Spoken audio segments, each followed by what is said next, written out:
SAS demonstration macro demo 2. In this demonstration, we are going to look at how we can use macro language to communicate between SAS data steps. And again, this program was developed by Fred Ulrich, who was a computer programmer here a number of years ago at the College of Public Health. So we're going to create the same data set that we used for the SAS demonstration macro demo 1. And we're calling that data set work. And we're inputting the initials, height, weight, gender, and time that these variables were recorded for each of these observations. So again, this is just a simple data set for how we can use the macro language. So let's just print out these observations again. Look at the data. And we see here we have 68 observations on 4 different variables. In this next step, we want to calculate the mean weight for the entire data set. So we're bringing in our data set work, and we're using no print because we're not interested in seeing a printout of the mean. But we're creating an output data set called stats. And on that output data set, there's going to be a variable that has the name mean, which is going to be the mean weight for the entire data set. And so this data set stats is just going to have one observation on that data set. And then we are going to use the underscore null underscore as the data set name because we're only interested in processing records from a file, but we're not interested in creating a resulting data set. So we're going to just use this data step for processing. And basically what we're doing in this data step is we're calling the simput routine to create a macro variable called average.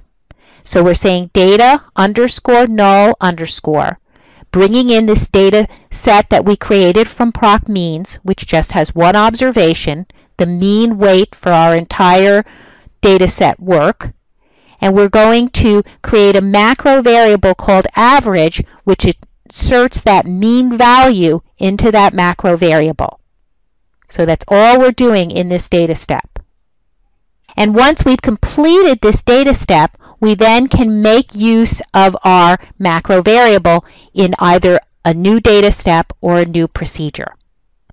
So here in this procedure proc print, we're bringing back in our old data set, data equals work. We're interested in printing out the initials and the weight, and we're only interested in printing out those observations whose weight was greater than the average weight of the entire data set.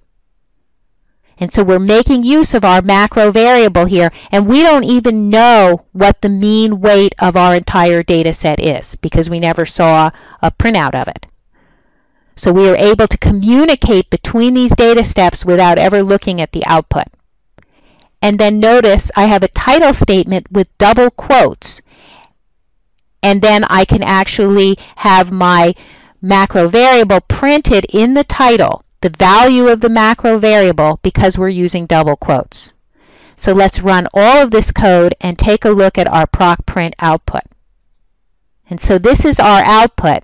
We see here our title is subjects greater than the average weight, where the weight is in this form. We have a lot of values to the right of the decimal point. So these are only the subjects whose weight was greater than the average, which was about 79.96. So all of these subjects have weights greater than the average weight of the entire group. Let's say we want to look at other measures besides weight. Here we are going to create a macro variable and call it measure and use it in the proc means procedure.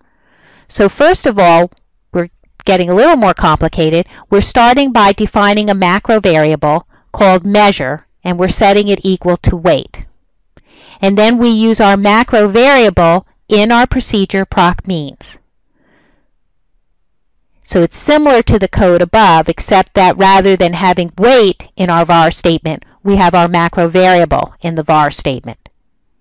And then once again, we are going to use our data underscore null underscore just to process this one observation with the call simput routine. And notice here that I'm creating a macro variable called average.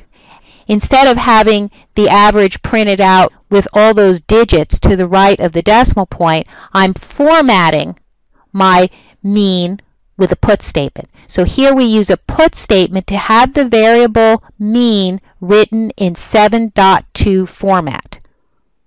And then we're going to print out each observation's initials, this macro variable ampersand measure, where ampersand measure is greater than the ampersand average. And so we're doing a lot of substituting with macro variables here. And again, we have our title statement with double quotes. So let's take a look at what all this looks like.